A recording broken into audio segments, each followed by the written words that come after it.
Sanctus, Sanctus,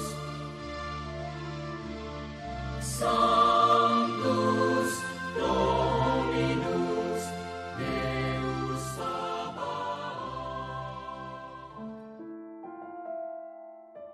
Salam jumpa kembali saudara-saudariku yang terkasih dalam Tuhan kita Yesus Kristus. Salam sejahtera untuk kita semua. Berkat Allah yang Maha Kuasa senantiasa menyertai kita. Hari Selasa tanggal 4 November tahun 2025 adalah peringatan wajib Santo Carolus Borromeus, Uskup. Carolus Borromeus terlahir dari pasangan Gilberto Borromeo dan Margherita de Medici, saudara Paus Pius keempat. Dari seluruh kisah hidup dan karyanya, dapat dikatakan bahwa sejak lahir, ia telah ditetapkan untuk menjadi pelayan Allah bagi kemajuan gerejanya.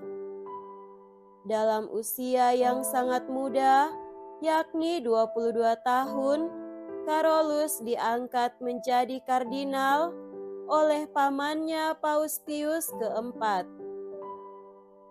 Berkat ketekunannya, ia pun diangkat sebagai sekretaris negara dan menjadi orang terkuat di Kuria Roma.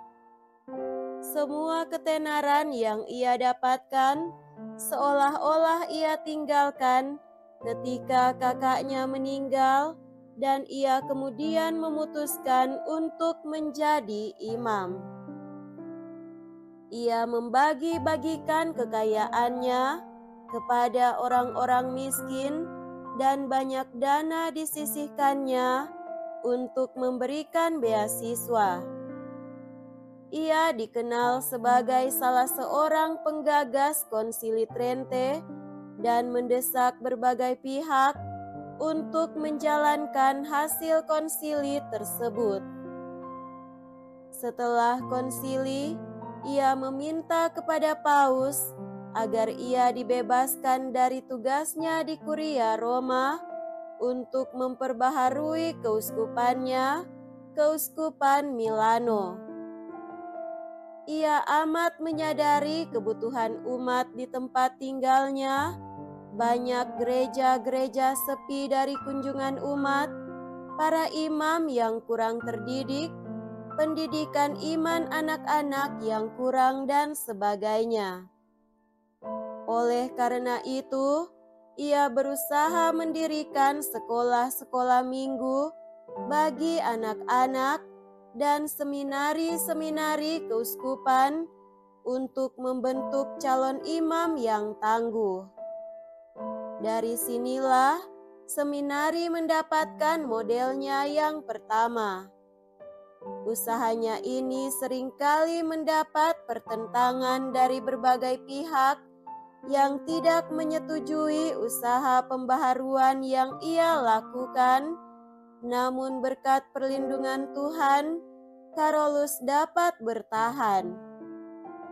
Orang kudus ini meninggal dunia di Milano pada tanggal 3 November tahun 1584 karena sakit yang dideritanya.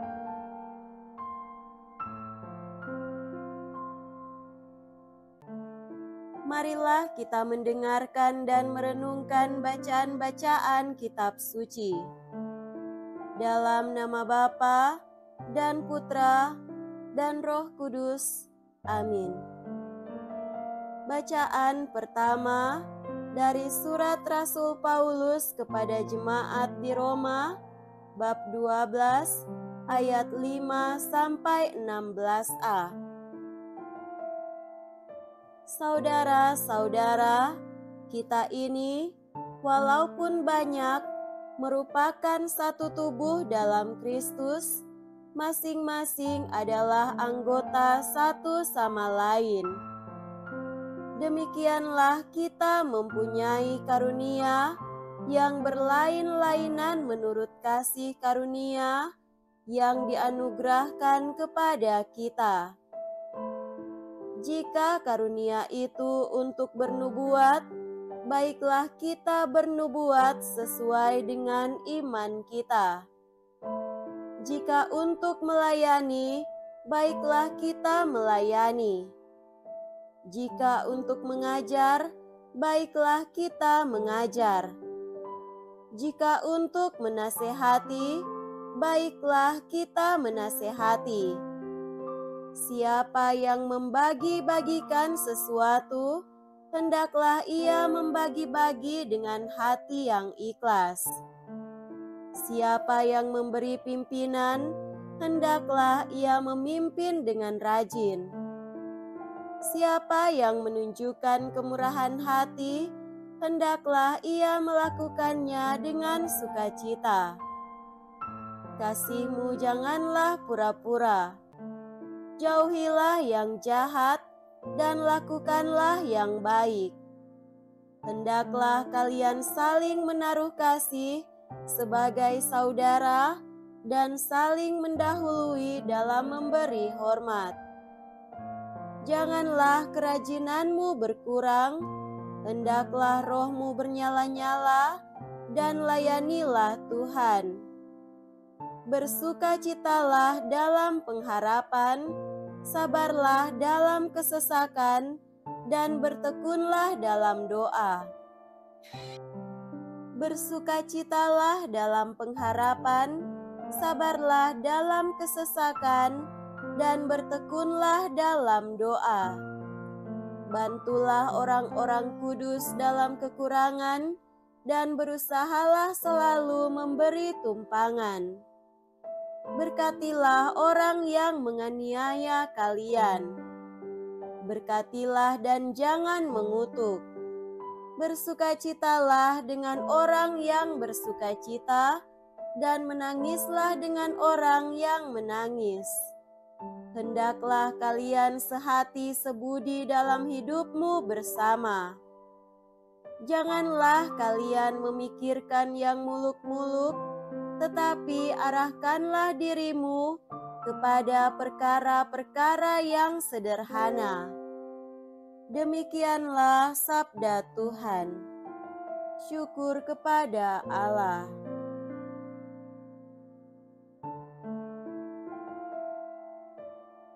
Semoga Tuhan beserta kita sekarang dan selama-lamanya. Inilah Injil suci menurut Santo Lukas. Dimuliakanlah Tuhan. Injil Lukas bab 14 ayat 15 sampai 24. Pada waktu itu, Yesus diundang makan oleh seorang Farisi. Sementara perjamuan berlangsung, seorang dari tamu-tamu berkata kepada Yesus, "Berbahagialah orang yang akan dijamu dalam kerajaan Allah." Tetapi Yesus berkata kepadanya, "Ada seorang mengadakan perjamuan besar. Ia mengundang banyak orang. Menjelang perjamuan dimulai, ia menyuruh hambanya mengatakan kepada para undangan, 'Marilah, sebab segala sesuatu sudah siap.' Tetapi mereka semua minta dimaafkan. Yang pertama berkata, 'Aku baru membeli ladang dan harus pergi melihatnya. Aku minta dimaafkan.' Yang lain berkata, 'Aku baru membeli 5 pasang lembu kebiri dan aku harus pergi mencobanya. Aku minta dimaafkan.' Yang lain lagi berkata, 'Aku baru saja menikah dan karena itu aku tidak dapat datang.' Maka kembalilah hamba itu dan menyampaikan semua itu kepada tuannya. Lalu murkalah tuan rumah itu dan berkata kepada hambanya, "Pergilah segera ke segala jalan dan lorong kota, dan bawalah kemari orang-orang miskin dan cacat, orang-orang buta dan lumpuh." Kemudian hamba itu melaporkan, "Tuan, apa yang Tuan perintahkan sudah dilaksanakan. Sekalipun demikian, masih ada tempat." Maka tuan itu berkata, "Pergilah ke semua jalan dan persimpangan dan paksalah orang-orang yang ada di situ masuk, karena rumahku harus penuh. Sebab aku berkata kepadamu, tidak ada seorang pun dari para undangan itu akan menikmati jamuanku." Demikianlah sabda Tuhan. Terpujilah Kristus.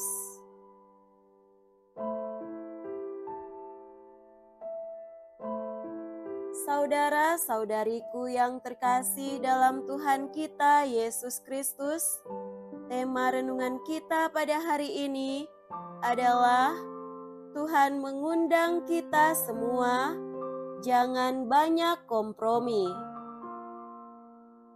Dengan menggunakan kisah undangan perjamuan oleh seorang tuan pesta, Injil hari ini berbicara tentang yang pertama, penolakan terhadap undangan Tuhan oleh orang-orang pilihannya.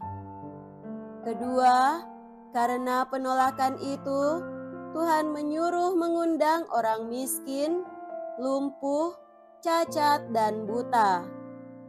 Ketiga, karena masih tersedia tempat, Tuhan agak memaksa siapapun juga yang dijumpai untuk masuk perjamuannya. Alasannya, tidak seorang pun dari mereka yang telah diundang itu akan menikmati jamuannya. Injil ini berbicara tentang kemahabaikan Tuhan di satu pihak dan sikap kompromi, sikap berdalih untuk tidak mengikuti jalan Tuhan di lain pihak. Bahkan suka cari-cari alasan, itu pun sangat mungkin masih bertumbuh di dalam hati orang yang sudah masuk dalam perjamuannya, sehingga Tuhan mengingatkan bahwa tidak semua orang yang sudah masuk dalam perjamuannya setia, fokus, menikmati, berbahagia, tulus dan komit dengan segala yang disediakannya dalam perjamuan. Saudara-saudariku terkasih, poin terakhir ini yang dijelaskan lebih luas oleh Paulus dalam suratnya kepada jemaat di Roma. Pertama, di dalam pesta perjamuan Tuhan itu, setiap orang diberi masing-masing tempat duduk atau karunia. Paulus menegaskan bahwa kita semua adalah satu tubuh dalam Kristus. Dalam tubuh itu, ada orang diberi karunia bernubuat, melayani dan mengajar, dan menasehati. Kedua, apa yang dibagikan melalui karunia-karunia itu, semuanya harus dilakukan dengan tulus ikhlas, rajin dan penuh kegembiraan. Ketiga, jangan pura-pura, tetapi jauhilah yang jahat dan lakukan yang baik, saling mengasihi, dan selalu berusaha lebih dahulu dalam memberi hormat.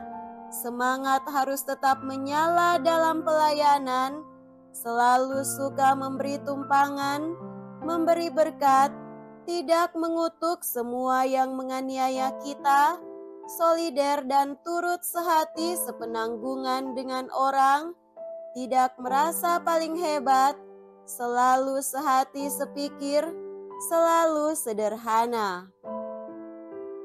Pesan kedua bacaan ini sangat sederhana, yakni dalih atau sikap kompromi dan alasan yang dibuat-buat adalah bahaya yang menghalangi orang untuk sungguh-sungguh masuk ke perjamuan tubuh Kristus.